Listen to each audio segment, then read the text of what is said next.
Hello, my name is Jeremy, just your average everyday guy. That is until sometime in my early 30s, I developed a spinal condition known as ankylosing spondylitis. It took me from this, 6 foot tall, to this, not 6 foot tall. But I wasn't going to let that get me down forever, so eventually I kicked some bad habits and started fighting back. I still get some pretty strange looks, but I'm now doing what I love, traveling and adventuring.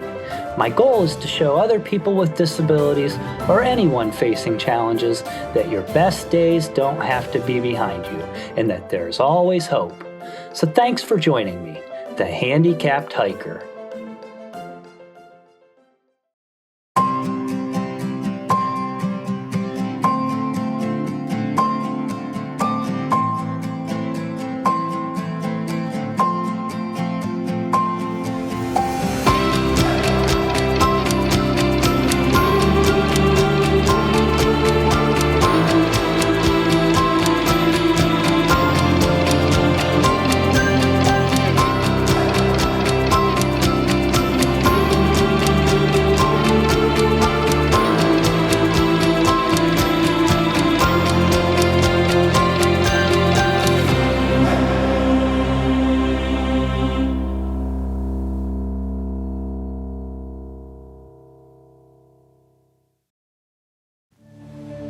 On the last episode, I wrapped up a very long Season 2 with a quick visit to Blackwater Falls in West Virginia, followed by a hike up Backbone Mountain across the state line to Hoye Crest, the highest point in Maryland.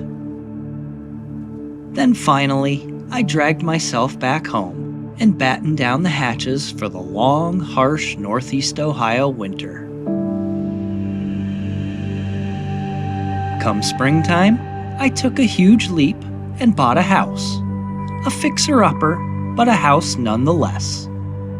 And you may remember at the end of Season 2, I was discussing the flaws in my first car camping build-out. And since I just bought a house, it looks like my 10-year-old Subaru Outback will have to do for at least one more road trip. But first, a new camping build-out is very much needed.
Okay, so here it is completed, and as you can see, after construction is done, it needs a good vacuuming, a good cleaning before we start putting the mattress and other items in.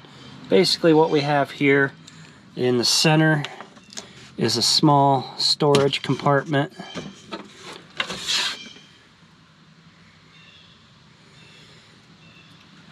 Not much you can store in there, but maybe some things you don't need to get to often. Conveniently, it just happens to be the size of a pop can, so that might be my root beer stash. That was not planned at all, by the way. That just happened to be the space I had. I didn't want to leave it dead space, so I put some hinges on there and made it accessible. Okay, the main compartment in the back opens up. I put a little hook on a shoestring here. Pull that up, latch it on the hinge for the hatch. So that's plenty secure. As you can see, I have plenty of space here for my camp stove, dishes, and maybe some cooking utensils or any other items I need here. Now below the factory floor is where the spare tire is. I'll use this for lesser needed items that I don't need to get to as often. The downside to this is you have to remove any loose items you have in here. So we'll go ahead and take the camp stove out.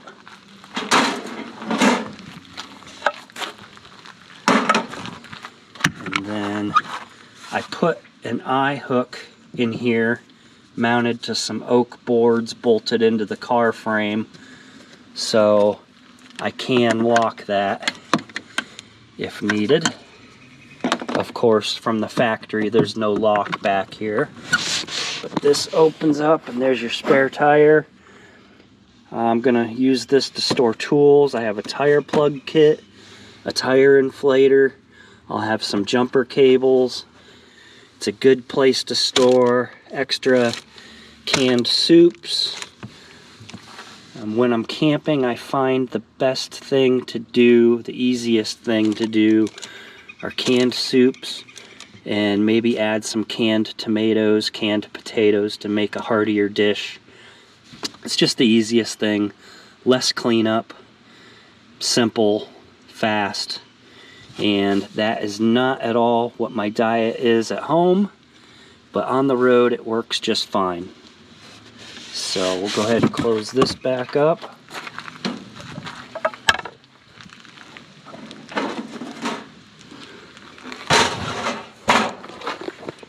Up here. Now on the sides, I've got plenty of room for my bug repellent, mosquito repellent lanterns, propane canisters. Got some motor oil. If you're spending a lot of time in the mountains in a 10-year-old vehicle, at some point you're going to have to add motor oil. Over here, same thing, plenty of space. Haven't really decided what I'm putting in here yet. Maybe my solar generator. I've got a fire extinguisher right now.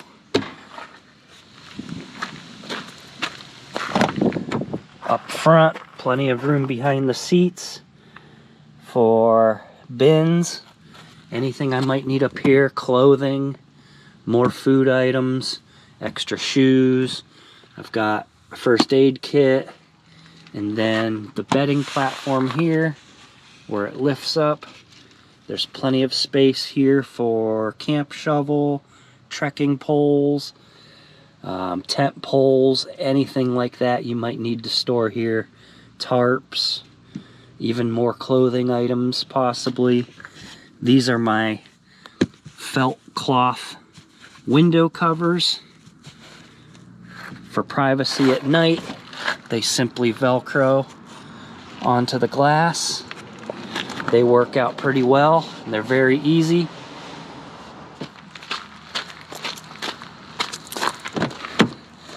And then over here, I've already got some bug repellent. I will have plenty more of that before I leave. And I got a small refrigerator that hooks up to your car's 12-volt outlet. Not very big, but it's enough to store some drinks and maybe some dairy items like cheese, butter, eggs, milk. Not a lot, just some basic staples. Before I leave, I will have this thing completely jam-packed. Everywhere there's a space, I will have something stored there, and I will have everything I need in this car somewhere.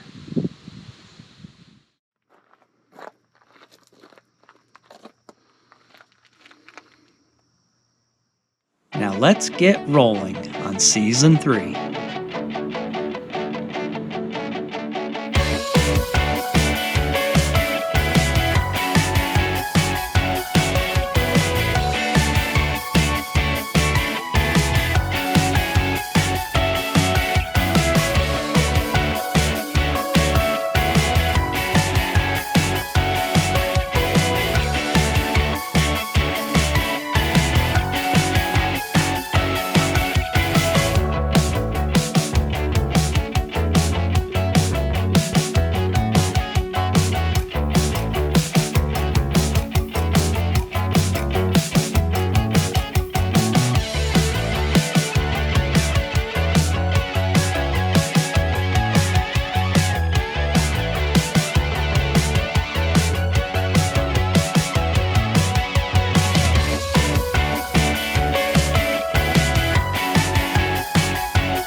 Welcome back to Hocking Hills State Park in southern Ohio. If you've been following along, you know we were just here near the end of Season 2, and I did a pretty in-depth episode of this park, so I'm not going to spend a lot of time here this go-around, but drive-wise, this was a convenient place to end Day 1, and it would be a real shame not to show some of it. Now let's wrap up Day 1 with 2.7 miles round trip along the Gorge Overlook Trail to the Rose Lake Dam and back.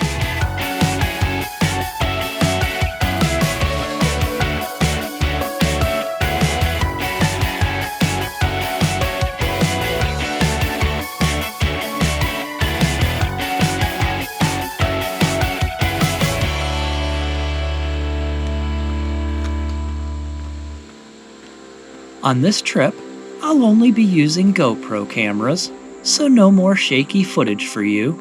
In Season 2, I made the assumption that the more expensive a camera is, the better it must be. Well, I picked the wrong one, and the image stabilization suffered greatly.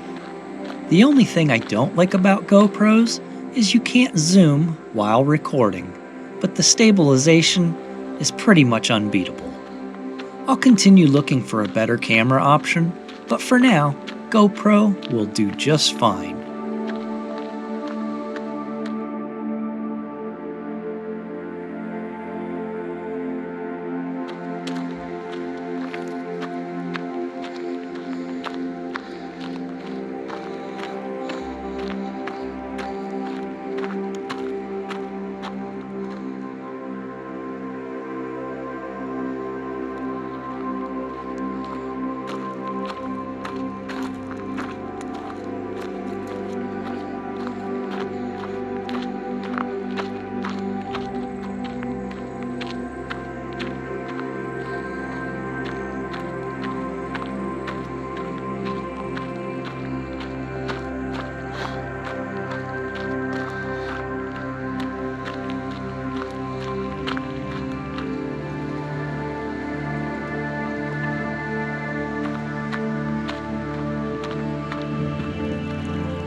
I kind of forgot to check the weather before I left.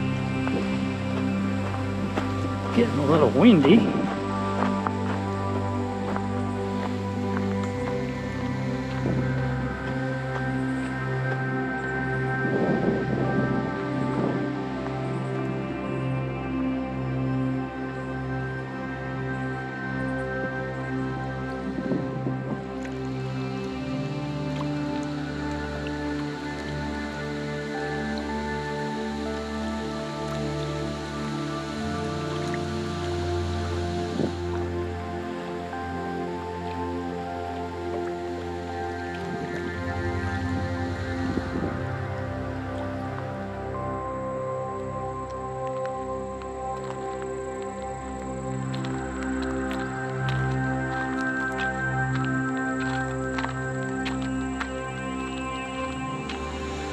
First hike of the year.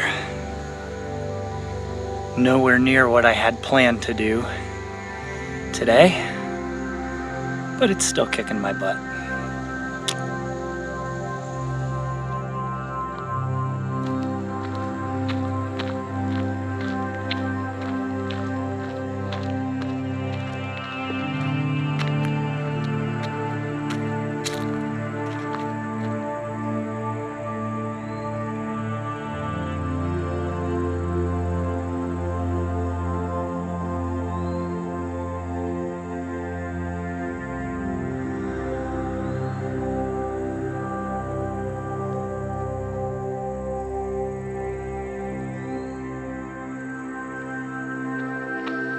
It's so great in the afternoon, just like morning. There's nobody out here.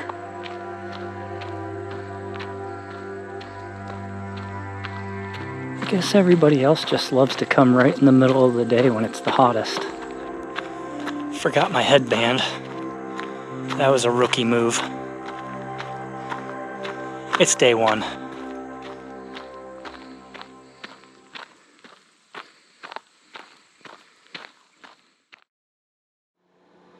Let's get day 2 started the right way with a quiet morning hike.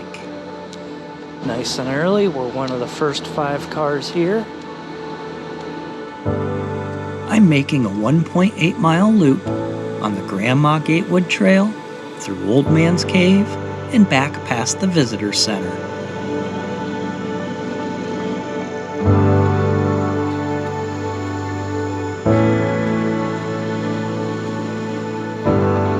Looks like it's gonna be pretty dry.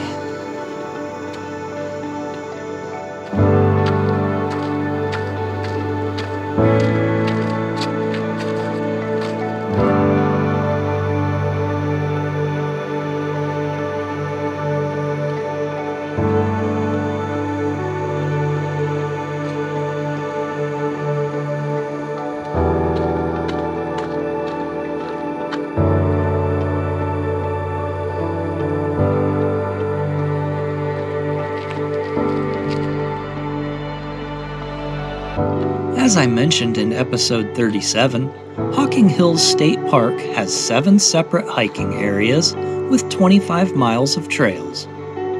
It's known for its rock formations, cliff walls, recessed caves, and waterfalls.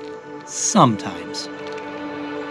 This area was home to many native tribes, such as the Shawnee, Delaware, and Wyandot, with evidence pointing back as far as the Adena culture. European settlers appeared in the early 1800s, and parking lots began sprouting up soon after.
so funny being here without any people.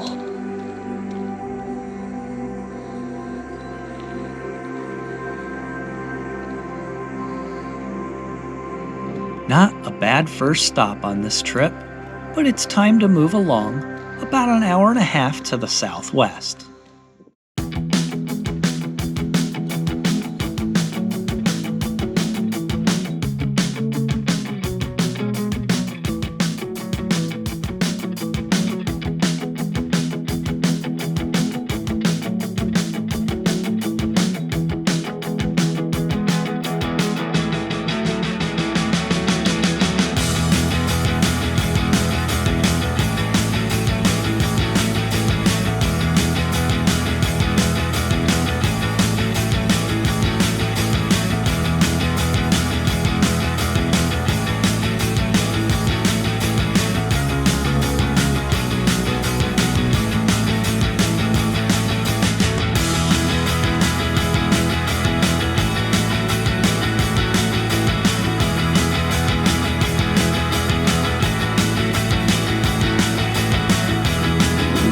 Paved.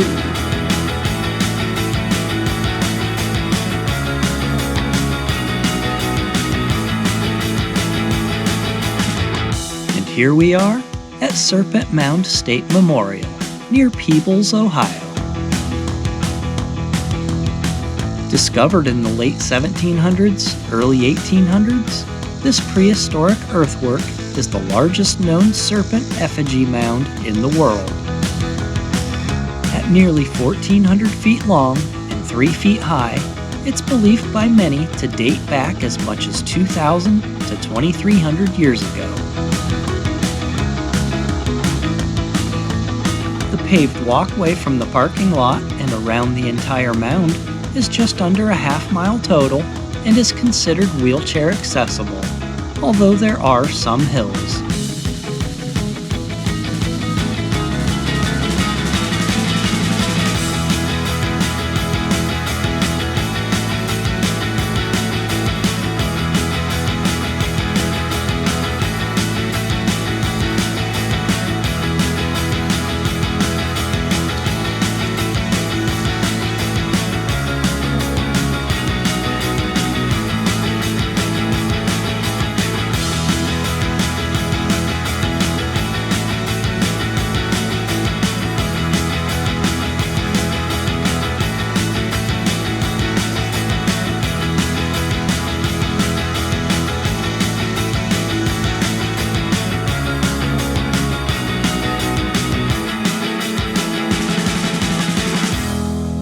This rounded portion is supposed to represent the head. Most likely created by the Adena culture, with possible renovations about 600 years ago by the Fort Ancient culture. Of course, this is all widely debated to this day. All we really know for sure is that it's here, and it's a mound in the shape of a serpent. And it's an overlook of nothing. At the northwest end of the snake is a large oval-shaped mound. Some say it's the eye of the snake, while others believe it's an egg or the sun being swallowed by the snake. But your guess is as good as theirs. Hey, the stairs could be the tongue. While researching this site, I couldn't even nail down the date it became a National Historic Landmark. One website said 1964, another said 1966, and yet another said the 70s. I've never seen so much uncertainty surrounding one place. It's a shame the observation platform's closed because you really can't make out the shape of it from the ground. I was really hoping to see it from above. But hey, at least it's not a golf course. Most people don't realize just how significant a site like this is. Being fully intact, mostly original, and possibly dating back 2,300 years, this really is a special place, even with all the mystery surrounding it. In fact, It's currently under consideration to be named a UNESCO World Heritage Site, putting it right up there with some of the most culturally and historically significant places on Earth. You might want to get the observation platform fixed, though. I wonder how the Indians mowed it.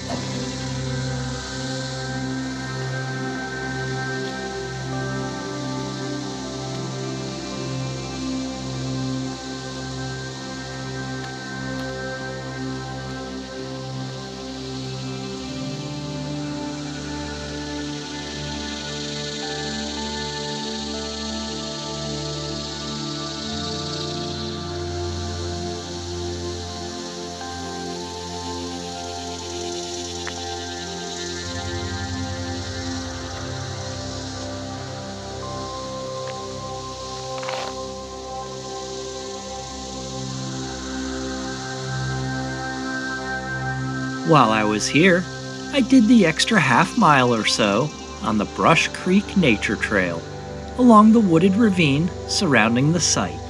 But it was nothing spectacular, so for time's sake, we'll just go ahead and skip it.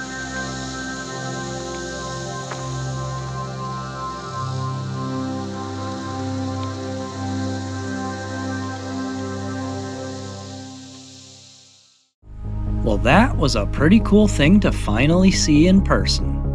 Now, let's get back on the road and continue south into Kentucky.